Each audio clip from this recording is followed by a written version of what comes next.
Buenos días, profesora.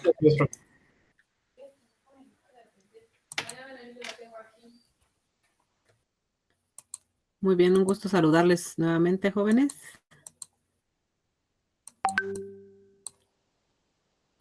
Mande, profe. Un gusto saludarles nuevamente. Gracias. Recuérdense que el día de mañana tenemos una conferencia con Endres sobre la producción de cerveza.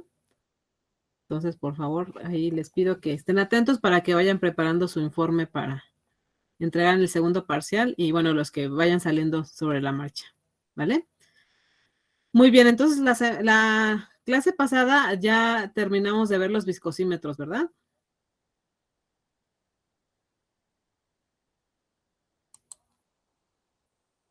Sí, profe, ya. Muy bien.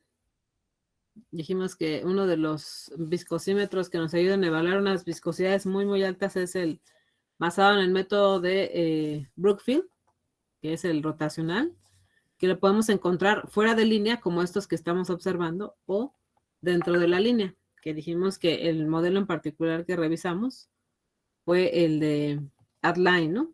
Dijimos que es una medición Add-Line porque el instrumento no está montado directamente sobre la línea principal del proceso, sino se conecta mediante una línea secundaria para que el fluido del proceso fluya hacia el interior de la cámara donde está nuestro elemento rotativo, ¿no? En este caso, aquí lo podemos observar.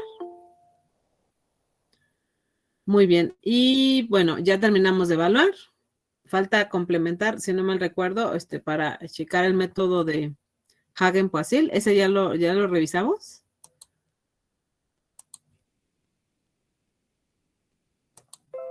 Ese de aquí.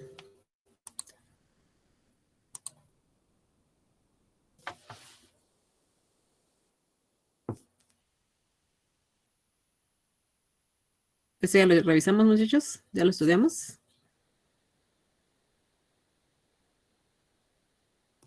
No, creo que no. Lo estábamos checando. Sí, muchas gracias. Entonces, para ubicarnos dónde nos quedamos. Muy bien, entonces les comentaba yo que para explicar cómo funciona el método de Hagen-Poiseuille, dijimos que este método, a partir de una medición de caída de presión, podemos evaluar de manera directa la viscosidad, sustituyendo este valor de la caída de presión y otros datos que necesitamos para obtener una viscosidad de tipo dinámica o absoluta. Este método desarrollado por Hagen-Poiseuille dijimos que es válido siempre y cuando se cumplan 3 condiciones. ¿Sí se acuerdan de esas 3 condiciones?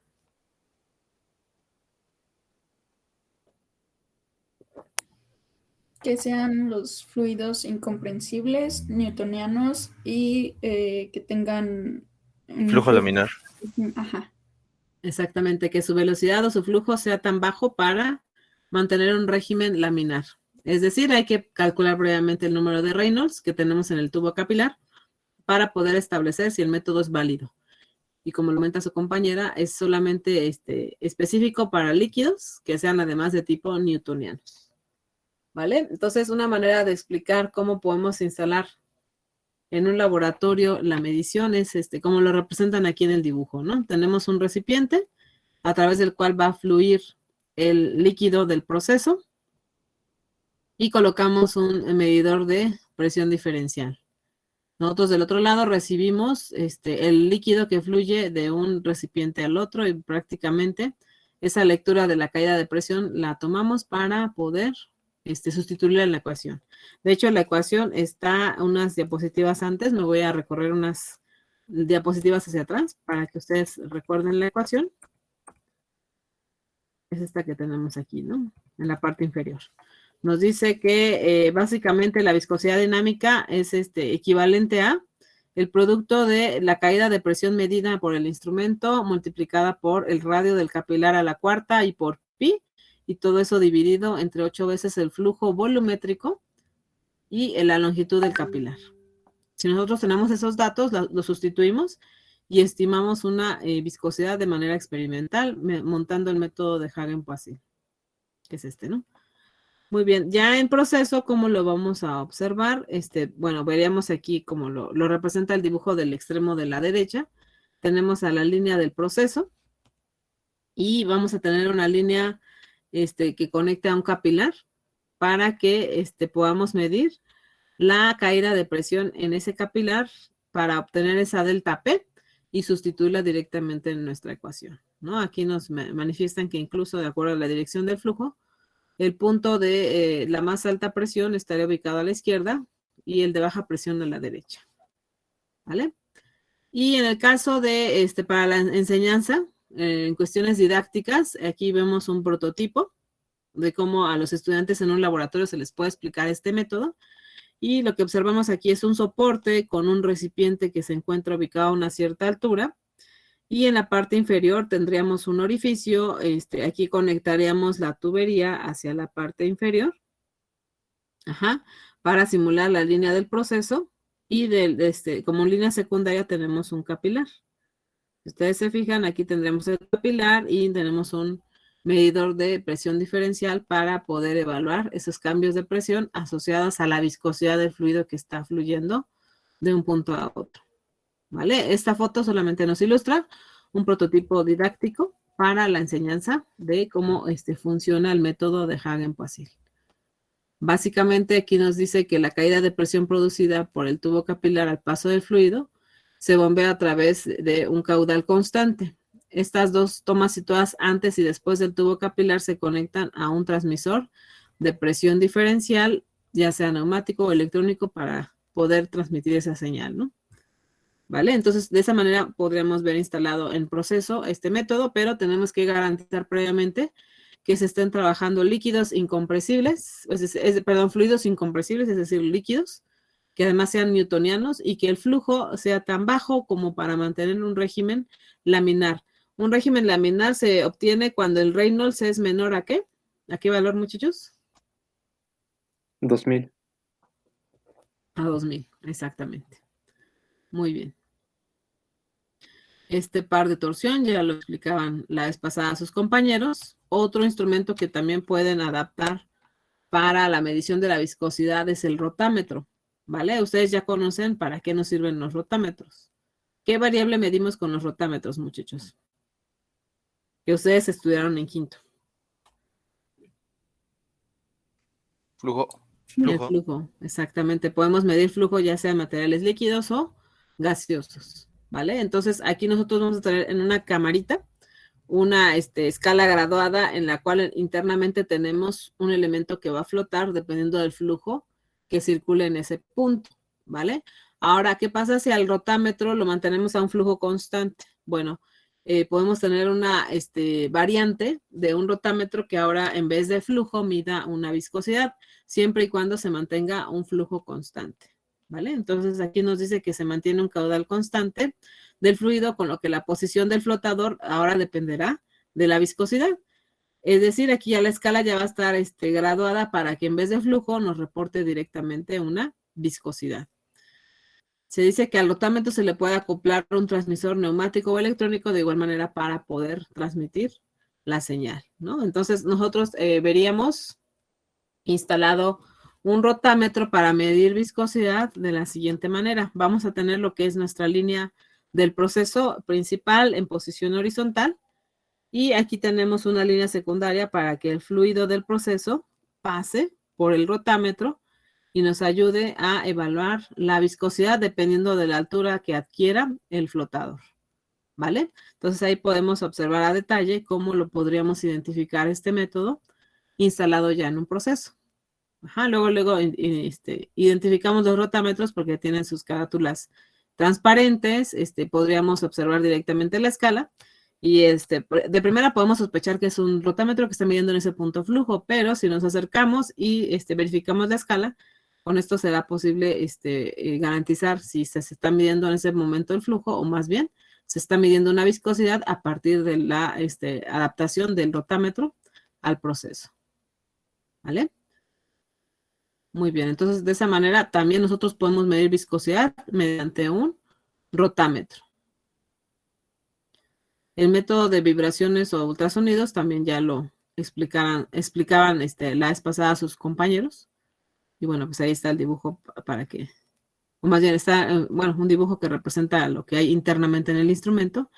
y en lo que es el instrumento así, que vimos que se conecta directamente en la línea principal del proceso a través de esa conexión bridada.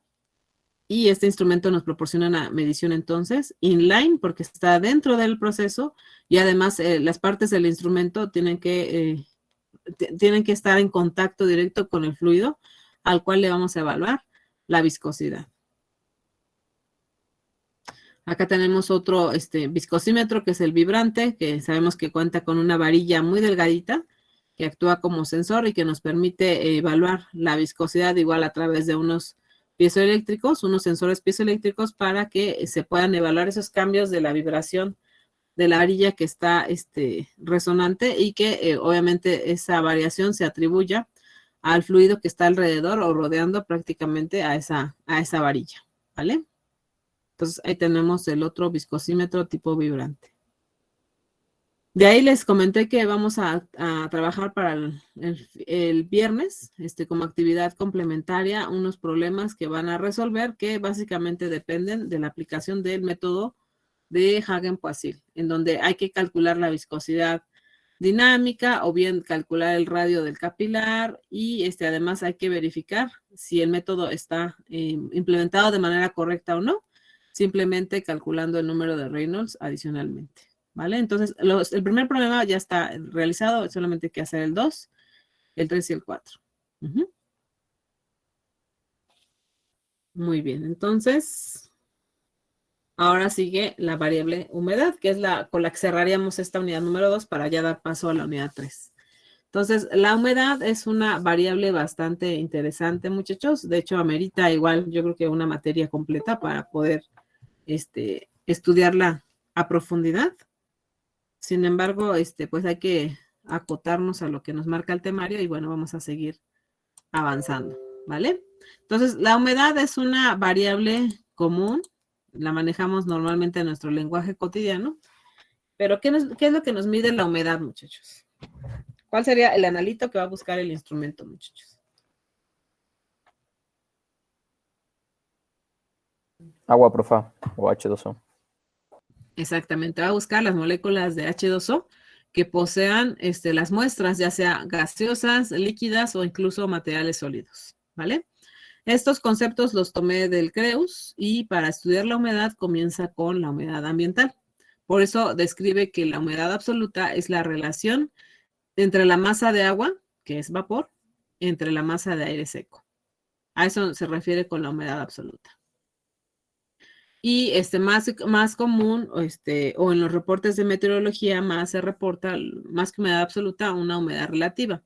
¿A qué se refiere la humedad relativa? Bueno, es una relación de la cantidad de kilogramos de vapor de agua que habría en 1 kilogramo de aire seco, eso dividido entre la cantidad de kilogramos de vapor de agua que hay en 1 kilogramo de aire seco, pero en condiciones de saturación, multiplicado por 100. Entonces ahí nos da un valor que es en porcentaje y en el que normalmente se reporta la humedad relativa, ¿sí? Aquí para explicar más a detalle esta ecuación nos describe que la humedad relativa es un término utilizado para expresar la cantidad de humedad en una muestra dada de aire en comparación, por eso se llama relativa, en comparación con la cantidad de humedad que el aire tendría estando totalmente saturado y a la misma temperatura de la muestra. Nosotros sabemos que es una condición de saturación, muchachos. ¿Cuándo tenemos un aire totalmente saturado?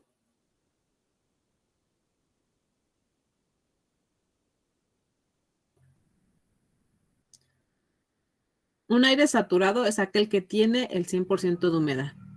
Esto quiere decir que por más de que intentáramos evaporar agua para hacerlo más húmedo, esta masa de aire ya no tendrá la capacidad de retener más vapor y por lo tanto se va a empezar a condensar toda masa de agua que yo quiera evaporar, ¿no? Entonces, la misma velocidad a la que se estaría evaporando el agua también se estaría condensando.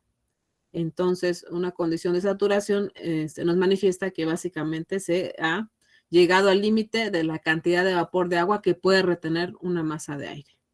No sé si está clara la explicación. De hecho, es muy semejante la analogía con el caso de las soluciones saturadas o sobresaturadas. ¿Se acuerdan cuando ustedes revisaron ese concepto en química de una solución saturada o una solución sobresaturada? ¿Cuándo tenemos una condición de una solución saturada, muchachos? Sí, era cuando se tenía la mayor cantidad posible de soluto en el solvente, si no mal recuerdo. Así es. Nosotros hacíamos unas pruebas o prácticas en química seguramente en donde les pedían de añadir sal o algún tipo de soluto, ¿no? Como puede ser incluso también un azúcar. Entonces empezamos a vaciar cucharadas de azúcar, las agitamos y las incorporamos a la fase líquida. Pero va a llegar un punto en que ya no vamos a poder incorporar un soluto en la fase líquida. Y lo que va a pasar es de que cuando empiece a agitar, se van a ver cómo se dispersan los cristales, pero cuando esté en reposo va a empezarse a sedimentar y se van a acumular en el fondo. Esto nos da un indicativo de que ya el líquido está saturado. Ya no puede incorporar más soluto a la fase líquida. Lo mismo sucede cuando un aire está saturado. Por más de que yo intente evaporar más agua, ya no voy a volver más húmedo esa masa de aire porque ya está en su límite. Ya está al 100% de saturación, es decir, ya tiene un 100% de humedad. ¿Sí está claro entonces el concepto de condiciones de saturación? Sí, profa. Muy bien. De hecho, la humedad, muchachos, es imperceptible a nuestra vista. Nunca la podemos ver. Ajá. Nosotros cuando vemos un efecto de neblina, es porque el aire ya está tan húmedo que se empiezan a acumular de pequeñas gotitas dispersas de agua en el ambiente. Y es cuando empezamos a ver esa neblina, pero esa neblina es gotitas de agua en forma líquida. Tan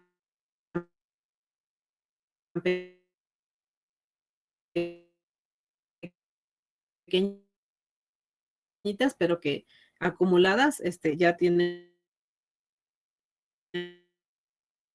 una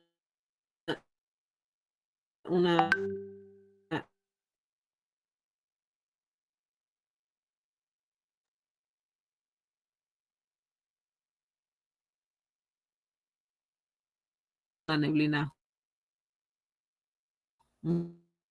muy espesa. Es decir,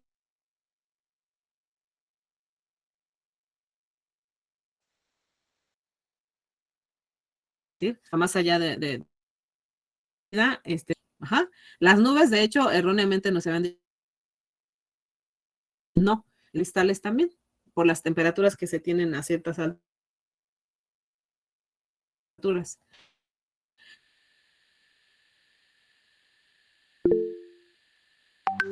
Entonces, esas nubes que nosotros ya diminuta, dispersada en diminutas gotas,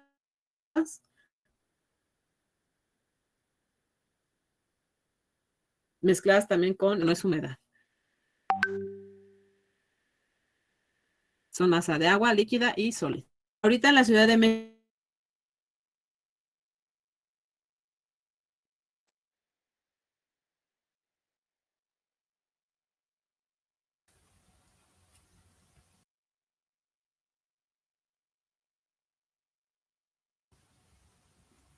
Profesora, su audio se está cortando.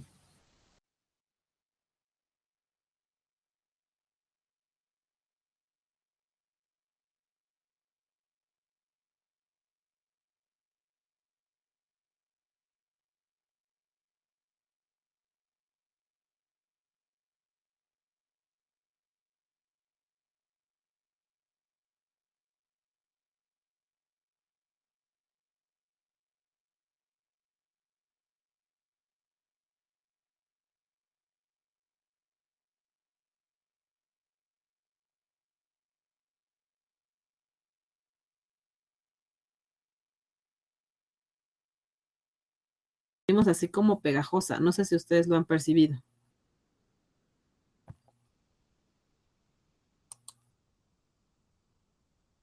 Profa. Que disculpe, profe. Es que se estuvo cortando mucho Sí. y de repente como que se salió Sí, vi que y apenas parpadeó ahorita la- volvemos a escucharlo. Les preguntaba que si ustedes han sentido esa sensación de la humedad elevada en alguna zona de algún en algún destino turístico, porque les haya tocado visitar a la familia en algún puerto, no sé si ustedes han percibido esa humedad elevada. ¿Cómo sienten la piel, muchachos? ¿O cómo sienten el pelo?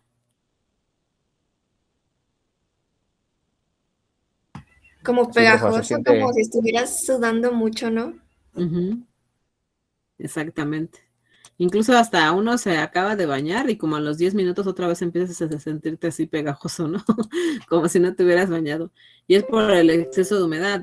Luego la parte del cuerpo que lo resiente es la piel, ¿no? Son nuestros principales sensores. Y el cabello igual lo vamos sintiendo más esponjado, más crespo, ¿no? ¿Por qué? Porque también el cabello reacciona ante variaciones de humedad. Muy bien, entonces la humedad es un parámetro medido para diferentes actividades. Ahorita vamos a ver la importancia para resaltar algunos aspectos, ¿no? Y por otro lado, hay una técnica basada en un método que le llaman el método ciclométrico para medir la humedad en el ambiente, que se basa de la medición de dos temperaturas, que son las siguientes definiciones. La temperatura seca o la temperatura de bulbo seco. ¿A qué se refiere esto? Bueno, es la temperatura del aire medida con un termómetro con el bulbo seco, es decir, en contacto directo con la atmosférica. Por ejemplo, si ustedes quisieran medir la temperatura de bulbo seco ahorita en su cuarto, en el comedor o donde se encuentren ubicados, simplemente medimos con un termómetro de mercurio o con un termopar la temperatura que hay en el ambiente, ¿no? Eso sería la temperatura de bulbo seco. ¿Y la temperatura de bulbo húmedo qué sería? O la temperatura húmeda. Es la temperatura de equilibrio dinámico alcanzado por una superficie húmeda cuando se le expone al aire. Esto quiere decir que tendríamos otro termómetro, un segundo termómetro, pero que está envuelto en una tela de algodón humectada. Estas dos temperaturas se relacionan en la carta psicométrica y nos ayudan a determinar de manera indirecta la humedad relativa, ¿vale? ¿Han escuchado hablar entonces de la carta psicométrica? No, profe, la verdad no. Yo no, la verdad no. Ok, entonces, si llegan a caer en alguna empresa en donde vamos a tener procesos de secado, o de deshidratación, va a ser muy, muy importante que tengan en cuenta este concepto, que también, si no lo habían visto, lo vamos a reforzar en unas láminas más adelante, ¿vale?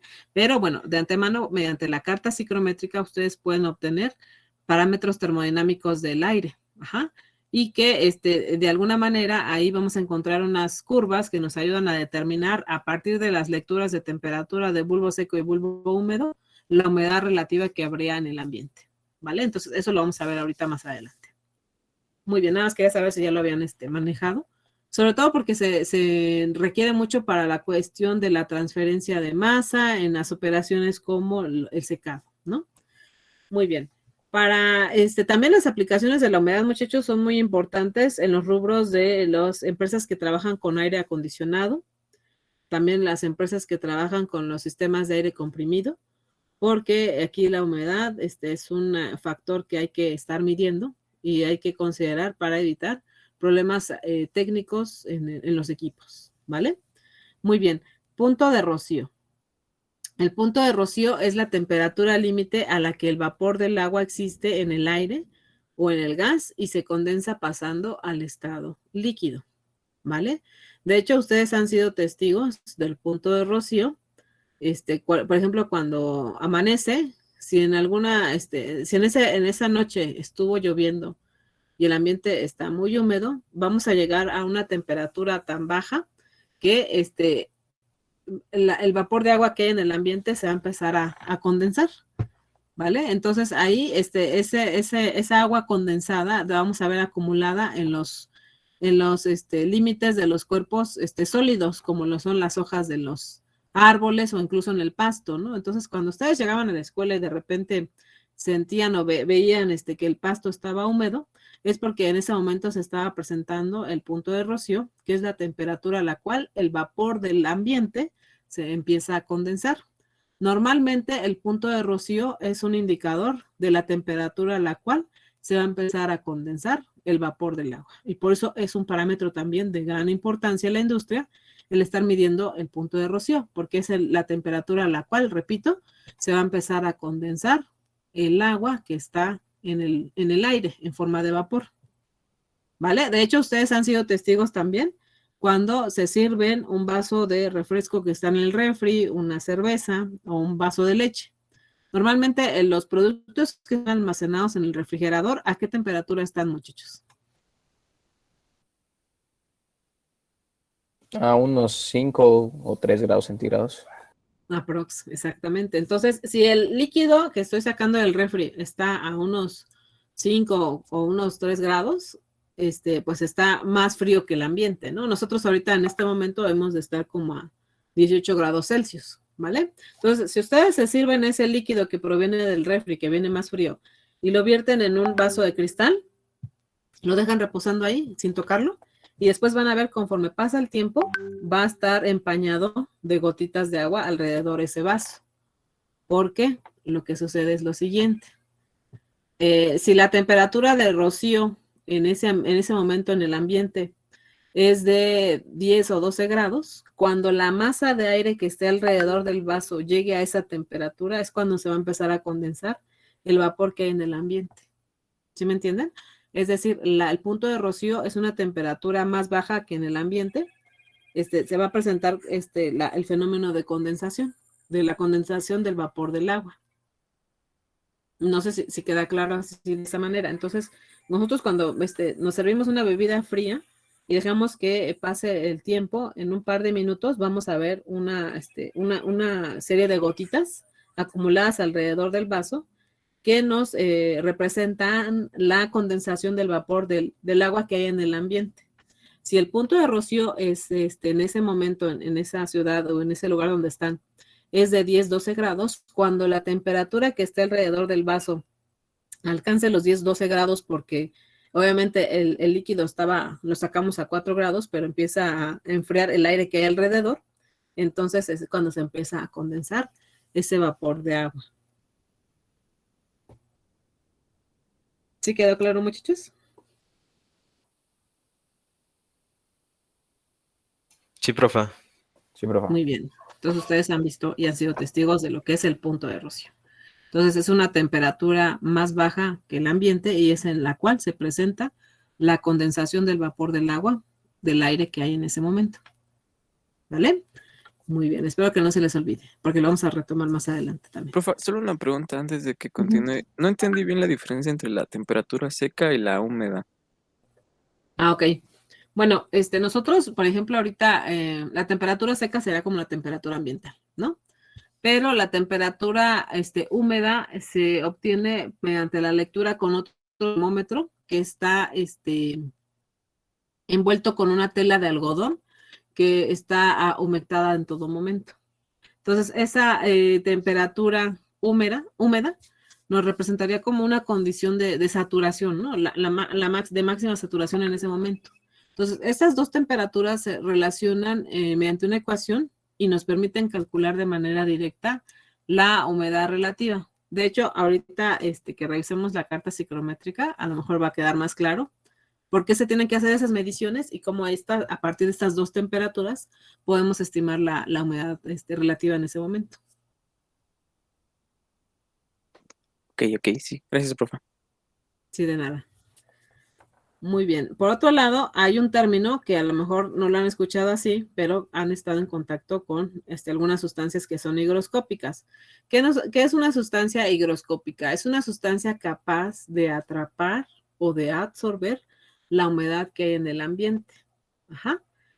¿Qué sustancia higroscópica ustedes conocen? ¿Qué sustancias han visto en casa? Incluso las tenemos en casa, que tienen esa capacidad de atrapar el agua o de retener el agua del ambiente.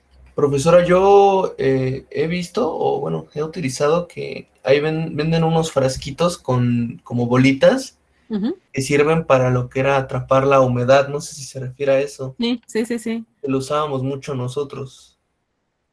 ¿Para qué, por qué las usaban? Como somos, con papá y yo tenemos asma y ciertas enfermedades, entonces la humedad y todo eso, pues nos hacía mucha alergia. Entonces, allá en la casa de mis abuelitos, pues estaba vieja la casa, entonces para atrapar esa humedad y todo, usábamos esos frascos para atrapar esa humedad. Y de hecho, cuando los ocupas y atrapan toda la humedad, se empiezan a hacer como líquidos, ¿no? Sí, había líquido en la parte de abajo del frasco. Ajá, así es. Esas pelotitas suelen ser de cloruro de calcio. ¿Sale? Entonces, esa es la función que tienen, atrapar la humedad. ¿Por qué? Porque la humedad es una condición que permite el desarrollo de microorganismos y tal vez a ustedes lo que más les pudo haber causado alergia es las esporas de los hongos. Entonces, los hongos crecen muy bien cuando hay elevadas condiciones de humedad. Entonces, por eso es importante regular la humedad. ¿Y cómo la podemos regular? Colocando este tipo de sustancias que son higroscópicas, que de hecho, en estos compresores, no sé si ustedes los han visto, hay unas unidades de mantenimiento, es decir, que cuentan con filtros para atrapar la humedad que hay en el aire, para evitar que cuando se enfríe el aire, pueda generar la condensación que ya dijimos que es el efecto del punto de rocío. ¿Vale? Entonces, esas unidades de mantenimiento para los sistemas de aire comprimido cuentan con algunas sales de calcio también para atrapar la humedad que pueda tener en ese momento el aire, para evitar que se llegue a enfriar y por lo tanto condensar más adelante. Muy bien, entonces ya mencionamos acá el fluoruro de calcio, que efectivamente es una sustancia higroscópica. Otra que ya les mencioné es el pelo. El pelo puede atrapar o absorber la humedad y generar unos efectos de cambios físicos derivados del contacto con la humedad. Es decir, cuando estamos exponiendo el cabello humano a un ambiente húmedo, se tiende a hacer más crespo, se tiende a encoger, se tiende a rizar, para que me entiendan. Y cuando lo exponemos a un ambiente seco, se tiende a hacer más lacio, ¿vale? Se tiende a extender, para que me entiendan. Entonces, ahí ya dijimos dos ejemplos, el cloruro de calcio, el cabello humano, son higroscópicos. ¿Qué otra sustancia higroscópica conocen que nos ayuda a eliminar la humedad? Bueno, no sé si sea del mismo de calcio que mencionó, pero algunos zapatos creo que son de cuero, traen unas bolsitas que se supone es para eso, para atrapar la humedad. Exactamente, son de sílica gel, ¿no? Entonces, esta sílica gel de igual manera tiene esa capacidad de absorber la humedad, ¿no? Y de hecho, esas bolsitas de sílica gel que están en forma de pelotitas, también les van a encontrar en algunos otros objetos como algunas mochilas, por las telas que pueden deformarse por la humedad o la piel, incluso si se compran artículos de piel, estuches de piel, van a venir con pelotitas de sílica gel. Incluso los estuches en donde guardan las cámaras fotográficas, en donde guardan algunos objetos electrónicos, incluso como las laptops, vienen con sus saquitos de sílica gel para evitar que se afecte a los componentes electrónicos por el contacto con una humedad elevada. De hecho, por ejemplo, si el celular se llega a mojar, muchachos, ¿qué nos recomiendan? Nos recomiendan que abrirlo, exponerlo al aire y ¿qué más? Arroz. Meterle en la luz. Exactamente. El arroz también tiene la característica de que es un alimento conformado por cloruro de calcio. Entonces, el arroz, al tener cloruro de calcio, pues también tiene esa capacidad de ser higroscópico porque tiende a atrapar la humedad que hay en el ambiente. De hecho, por eso también se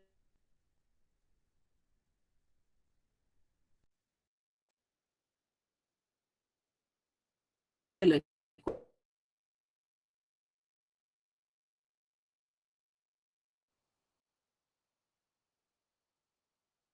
coloca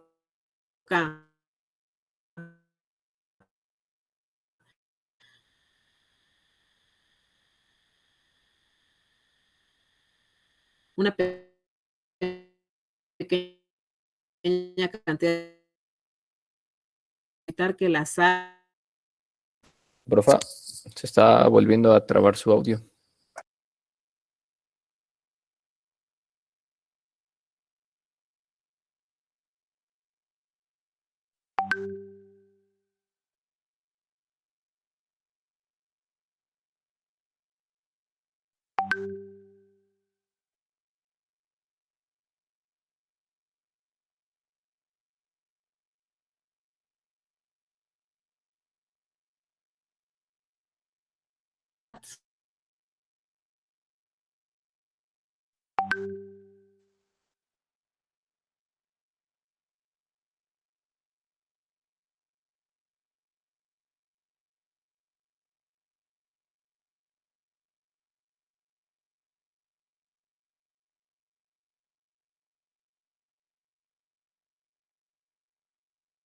cloruro de calcio o atraparla mediante el arroz. ¿Sí me escucharon o me perdieron un segundo? No se escuchó durante unos Sí, la minutos. perdimos. Sí, Sí, de profa, nuevo no se se desconectó, escuchó. profa.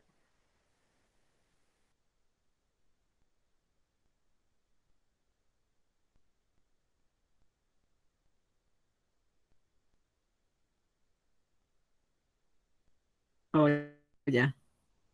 Muy bien. Entonces, les mencionaba yo que hay una diferencia entre absorción como absorción. Todos aquellos componentes que se encuentran en una fase gaseosa y los vamos a trasladar a una fase sólida, a eso lo vamos a denominar absorción con D.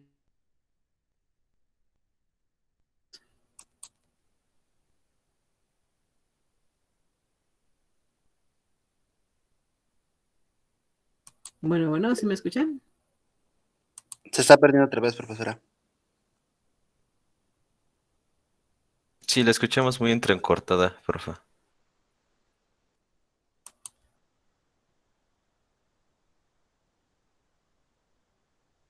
Ha de ser la humedad del ambiente.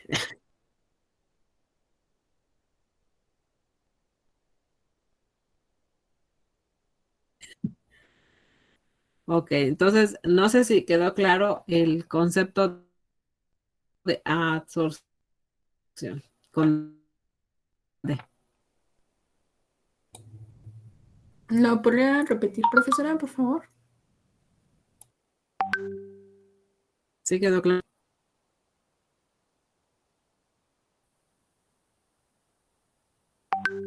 El refrigerador de composición.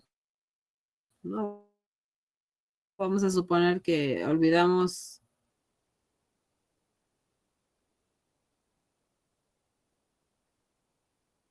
consumir. Ay, dice que se está perdiendo. Sí, se está trabando todavía, profa. Profa, no se escucha bien.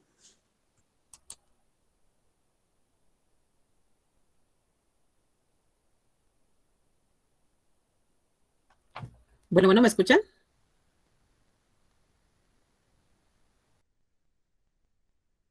Sí, ahí ya se escucha. Ya se Creo que fue. hasta se salió de la reunión. Se fue.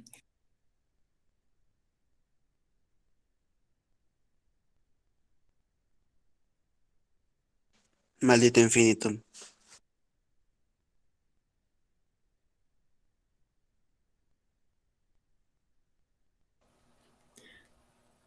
¿Ahí me escuchan? Ya, profa, ahí ya. Sí, ya mejor, profa. Ok, vamos a seguir entonces. Entonces, mencionábamos que los alimentos, a pesar de que a veces se guardan en el refri, se suelen descomponer. Entonces, imaginen que dejaron por ahí una paella olvidada o dejaron por ahí unos mariscos y empieza a apestarse el refrigerador, ¿no? Entonces, fenómeno ocurre porque los alimentos al descomponerse empiezan a liberar componentes orgánicos que le dan ese aroma bastante característico a los alimentos que se van echando a perder, ¿no? Entonces nos dicen, bueno, si esto sucedió en tu refri y sigue oliendo feo, lo tienes que lavar muy bien y luego le puedes meter un saquito de carbón activado o un saquito de café, granos de café molido. Entonces, estos componentes como el granos de café molido o bien el carbón activado tienen la capacidad de atrapar moléculas orgánicas y mantenerlas fijas en los sustratos sólidos, ¿no? En su estructura, vaya. Entonces, eso también se le denomina absorción. Entonces, repito, si el componente que tú quieras atrapar está en una fase gaseosa y lo vas a atrapar en una fase sólida, a eso le denominamos absorción con D. ¿De acuerdo?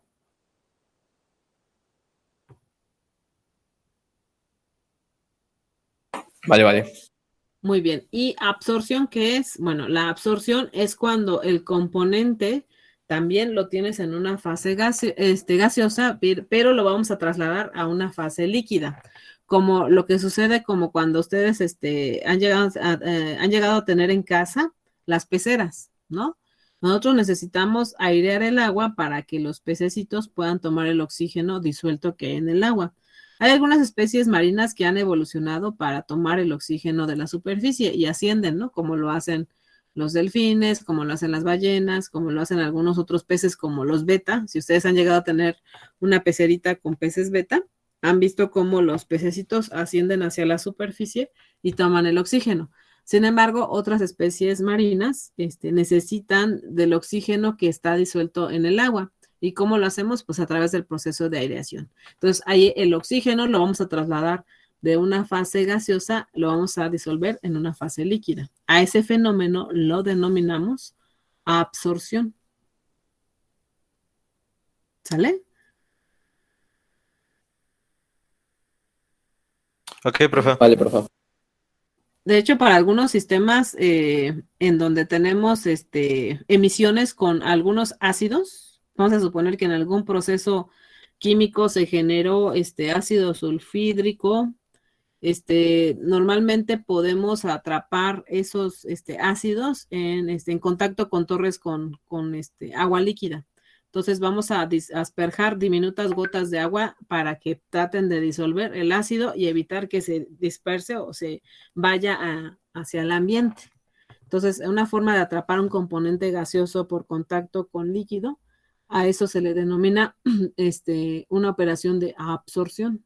¿Sí? Vamos a trasladar el componente gaseoso ahora en una fase líquida. Entonces, no es lo mismo absorción que adsorción, ¿vale? De hecho, están mal manejados los términos en los comerciales para pañales o para toallas sanitarias, ¿no? Te dicen, estos productos son de máxima absorción, pero no. Como estamos atrapando el líquido en una fase sólida, eso debería de clasificarse como adsorción con D y no con B. Pero pues lo manejan mal en la mercadotecnia de los productos, ¿no? Pero bueno, yo espero que quede claro de aquí en adelante para ustedes. Muy bien, entonces es importante retomar esos conceptos porque muchos de los instrumentos que vamos a estudiar, que miden la humedad, se basan de estos fenómenos de adsorción con D. ¿Vale? Muy bien, vamos a seguir entonces. Entonces ya quedó claro el término de humedad absoluta, relativa, temperatura de bulbo seco, temperatura de bulbo húmedo, punto de rocío y sustancias higroscópicas.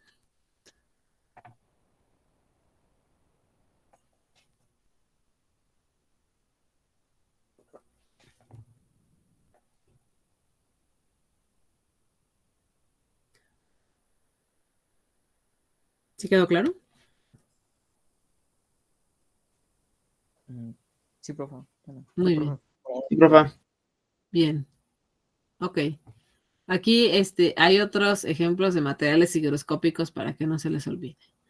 Por ejemplo, si ustedes han ido con la familia o con los amigos a una visita a la Marquesa, pues ya saben que uno puede llevar su parrillada, hacer unas carnes asadas, podemos jugar fútbol americano, fútbol soccer, andar en los caballos, en las motos, etcétera, ¿no? Entonces se la pasa uno muy bien, pero hay que tener cuidado con esa humedad que podamos tener, sobre todo dependiendo de la época del año.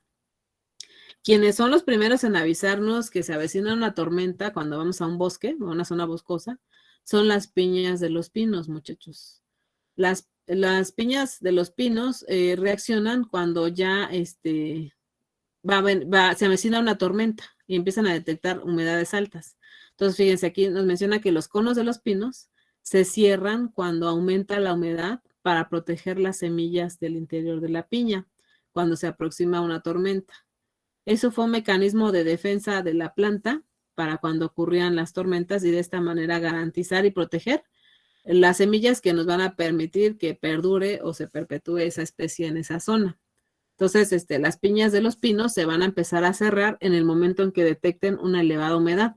Si ustedes van a ir a la Marquesa y así como que de repente ven medio nublado, luego quien les va a avisar que ya se viene el agua en un par de minutos, va a ser las piñas de los pinos porque las van a ver completamente cerradas. Pero si las llegan a ver totalmente abiertas, pueden confiar en que todavía no va a llover en un rato, ¿vale? Entonces, esa es una manera de de observar cómo también la naturaleza ha desarrollado esos mecanismos para protegerse de algunas condiciones climatológicas adversas, ¿no?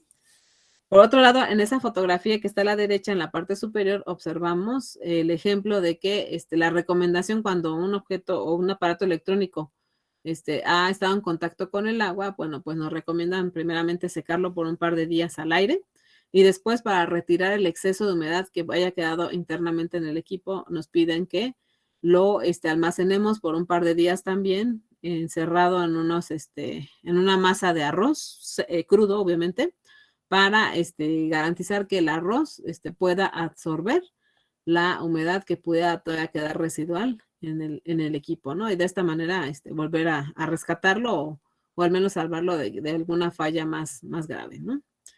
En el caso de la humedad en el ambiente, ya nosotros mencionábamos que si vamos a la playa, vemos como la muchacha que está aquí representada en la fotografía, nos indicaría que cuando fue a la playa, su pelo alcanza ese nivel de esponjosidad como el que está ubicado en la parte izquierda. Ajá. Vean cómo el pelo se alborota más, se tiende a rizar más, ¿no? Se tiende a hacer más frizz, ¿no? Tiene ese efecto de frizz por el efecto de la humedad, ¿no? Pero cuando estamos en un ambiente seco, en un ambiente más, con menos humedad, pues vean cómo aquí el pelo se comporta de otra manera, se percibe mucho más, más controlado su volumen y se va a notar un poco más, incluso más lacio, ¿no? Y ese es el efecto que tiene nuestro cabello cuando se comporta, o más bien cuando se pone en contacto con humedades bajas o humedades altas.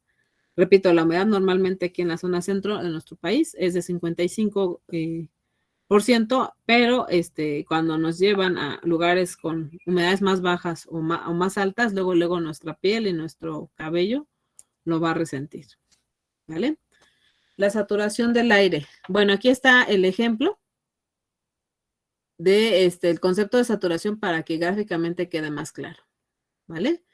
Decimos que el aire está saturado cuando contiene un 100% de humedad relativa, cuando los niveles de evaporación y condensación del agua están equilibrados y el agua no puede seguir su proceso de evaporación. Vamos a observar el dibujo de la derecha. Aquí en el dibujo de la derecha vemos un ambiente seco, ¿no? Por así decir, con bajo nivel de humedad. Entonces, ¿qué es lo que va a suceder cuando se exponga ese ambiente a una proporción de agua? Bueno, el agua va a empezar a evaporarse para tender a equilibrar la humedad del ambiente. Y la velocidad de condensación va a ser más baja que la de evaporación cuando estamos en un ambiente seco. Pero cuando estamos en un ambiente muy húmedo o que esté incluso al 100% de humedad o saturado, pues la misma velocidad de evaporación va a ser que la de condensación. Y no sé si ustedes lo han visto cuando cocinan en casa, no sé, los tamales o el pozole que pasaron las fiestas patrias. No sé si ustedes han visto cómo las ventanas incluso se puede reflejar el efecto de la condensación del agua. Se siente todas las ventanas, ¿cómo se llama? Saturadas de humedad y vemos cómo prácticamente se empiezan a condensar esos vapores de agua que hay en el ambiente, ¿vale? Entonces, por más de que ustedes intenten hervir más agua o caldo, pues a la misma velocidad se van a estar condensando las moléculas de agua que se encontraban en una fase de vapor. Entonces, cuando se tiene esa condición de saturación es cuando la velocidad de evaporación es la misma que la velocidad de condensación, ¿vale? Para que lo diferencien o lo identifiquen. ¿Sí quedó claro, chicos?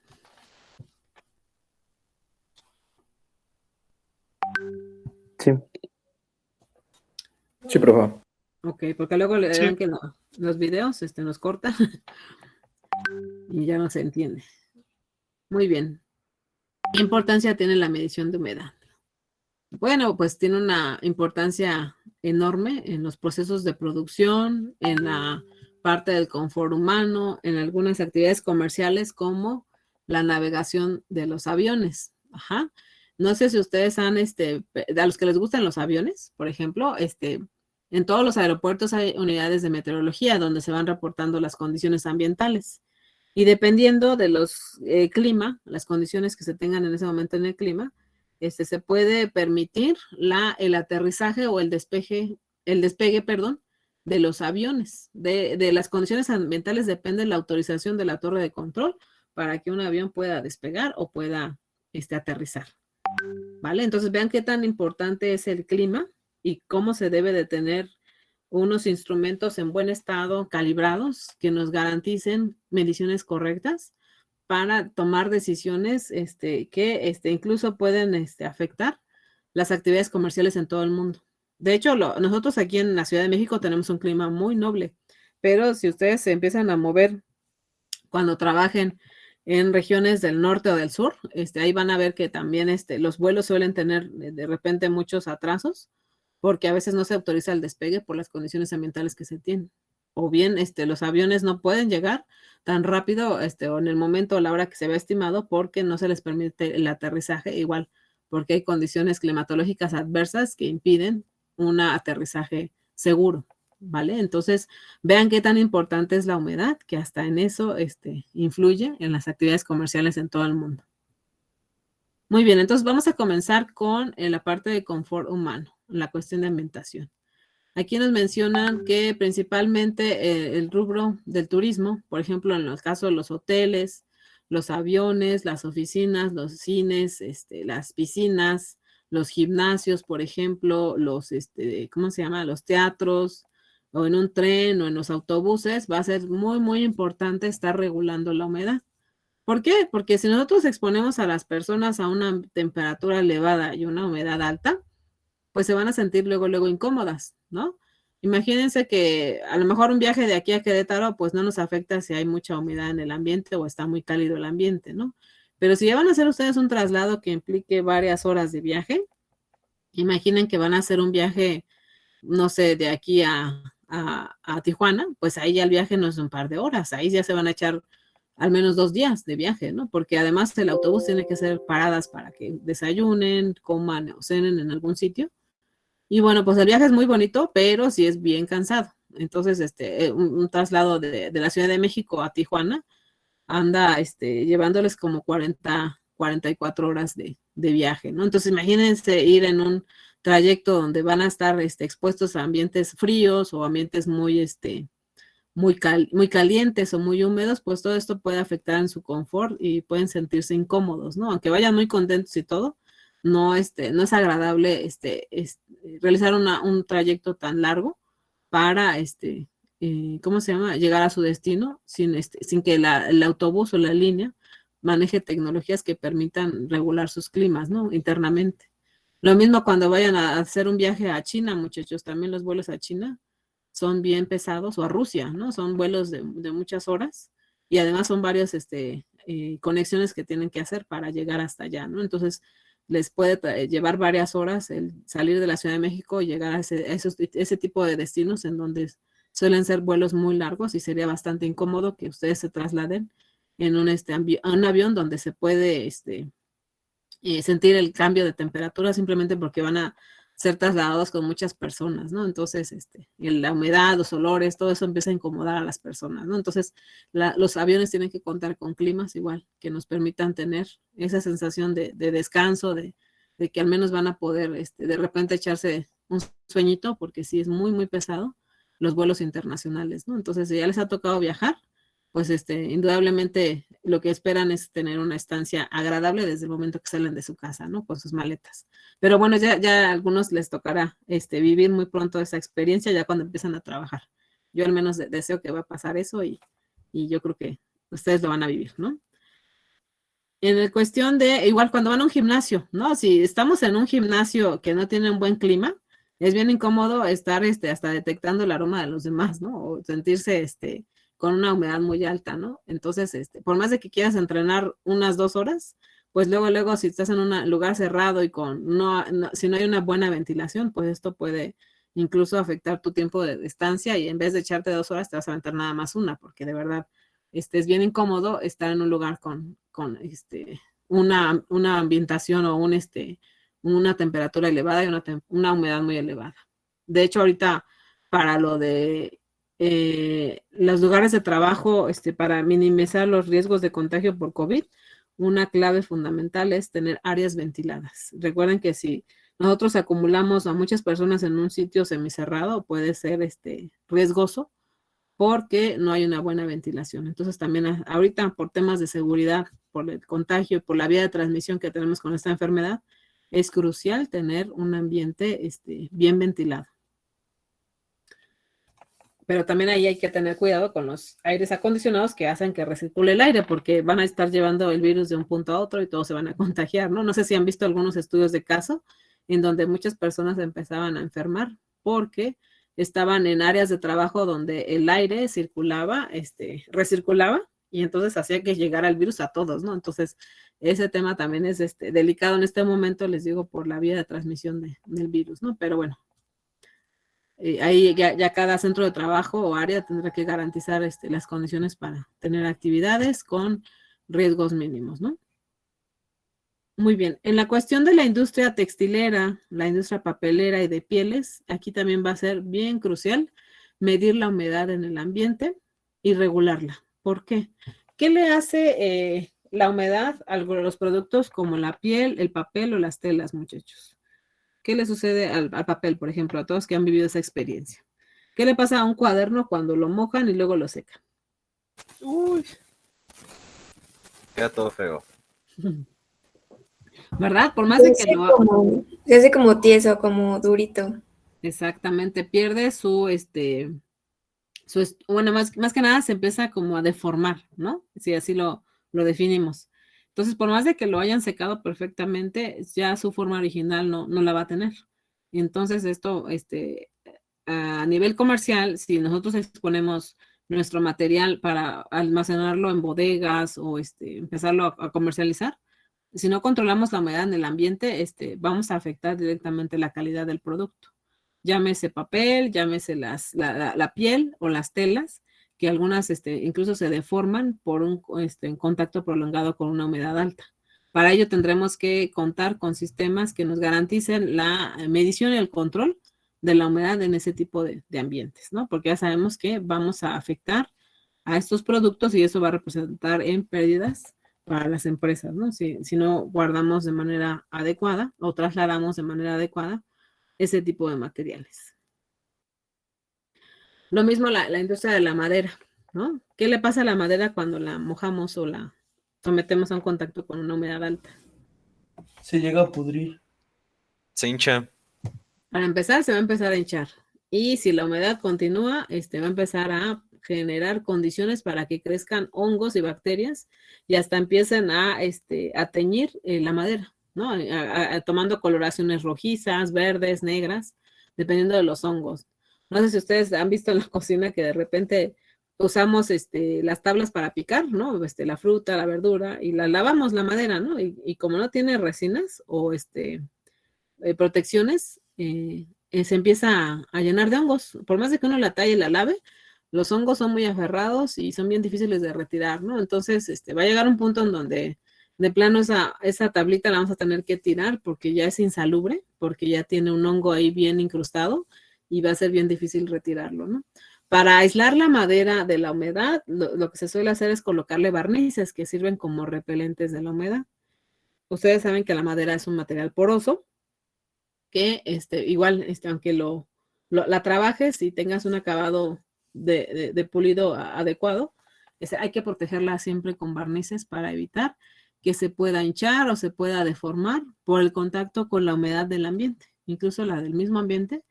Esa humedad puede migrar hacia la madera y la puede dañar, ¿no? Para ello hay que protegerla y por lo tanto la industria maderera pues se tiene que encargar de que sus procesos en donde se hagan los productos y donde se guarden o almacenen, tengan unos bajos niveles de humedad para evitar que se dañe su producto, ¿no? Principal. Sobre todo antes de que se les recubra de los barnices porque son los que finalmente van a proteger al final al producto. ¿Vale? Muy bien. En la industria alimenticia, aquí hay varios contrastes. Por un lado, para ciertos procesos va a ser deseable ambientes secos para poder procesar los alimentos. Y para otras ocasiones vamos a requerir altas humedades. Por ejemplo, los procesos de deshidratación para la obtención de frutas, pasas, café, sopas. Una vez que estos productos se han deshidratado, pues normalmente si los exponemos nuevamente a un ambiente húmedo, rápidamente la van a atrapar esa humedad. Entonces, para ello, las máquinas de llenado tienen que trabajar de tal manera que rápidamente garanticen el envasado correcto de estos productos para evitar que puedan ganar humedad en esos traslados de un punto a otro, ¿no? Entonces, de hecho, cuando no se sellan bien las bolsas o los envases en donde vamos a almacenar estos productos, con algún mínimo defecto que tenga el proceso de sellado, puede permitir que la humedad migre del ambiente hacia su interior. Yo les comentaba en una ocasión que la humedad que contienen los productos de cereal que nosotros vamos a consumir en el desayuno, normalmente se dejan a un 5% de humedad o menos. ¿Por qué? Ya se ha comprobado en diversos estudios que un bajo nivel de humedad impide el crecimiento microbiano. Es decir, el mejor aliado para que un microorganismo se pueda reproducir es la humedad. Por eso los alimentos húmedos y frescos se echan a perder más rápido. Y por eso los alimentos deshidratados, como la machaca, por ejemplo, que se comercializa mucho en el norte porque es un producto que se le ha retirado prácticamente toda el agua. Por eso la carne puede durar meses y meses guardada en su empaque. ¿Por qué? Porque tiene una humedad tan baja que impide que cualquier microorganismo o espora que haya quedado adentro del producto se desarrolle porque hay un bajo nivel de humedad. Entonces, el mejor aliado para que se activen las bacterias y los hongos es la humedad. Entonces, si el producto se va a comercializar como seco o deshidratado, pues tiene que guardarse perfectamente bien para evitar que gane humedad, ¿no? Y sobre todo les digo, en las máquinas de envasado, pues en esas zonas del proceso debe de haber una humedad baja para que se evite que la humedad migre del ambiente hacia el producto que se acaba de secar o se acaba de someter a un proceso de secado, ¿no?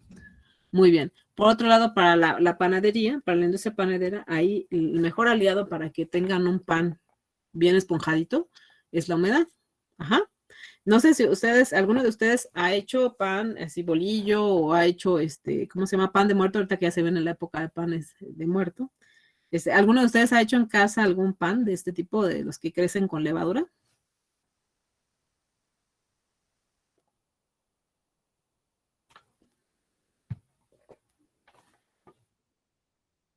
Muy bien, entonces, ¿nos puedes platicar rápidamente cómo es el proceso para elaborar el pan antes de hornearlo?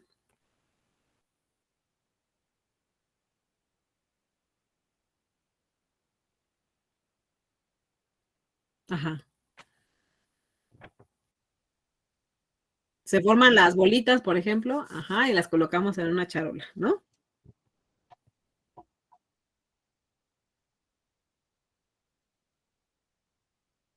Así es.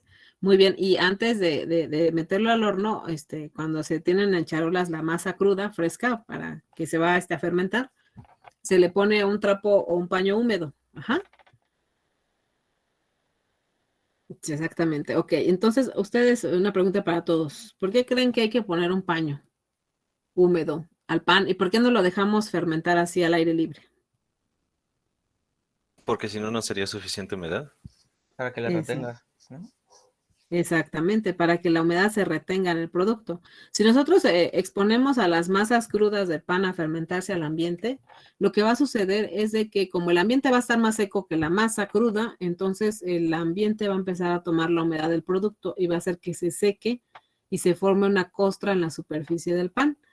Esto va a dar lugar a que al tener una costra dura en la superficie del pan, cuando empiece a crecer la levadura y empiece a extenderse el volumen del pan, ya no va a esponjar como se esperaba. ¿Por qué? Porque tenemos una costra inflexible que impide que crezca el pan. O sea, es una costra dura que afecta que la superficie sea flexible y que incremente su volumen el pan. Entonces, esto va a afectar en sí en la esponjosidad del pan si lo exponemos en un ambiente seco. En cambio, si lo fermentamos en un ambiente húmedo, al tener una superficie húmeda, pues esto va a garantizar que la superficie va a estar suavecita y que cuando empiecen a crecer las levaduras y el CO2 que emiten empiece a atraparse en las estructuras del pan, esto le va a dar una mayor esponjosidad y va a permitir que el pan adquiera un cierto volumen, ¿vale? Ahora, imagínense cómo lo harán en la industria. Bueno, pues ya en la industria no vamos a poner unos trapos sobre el pan, ¿no?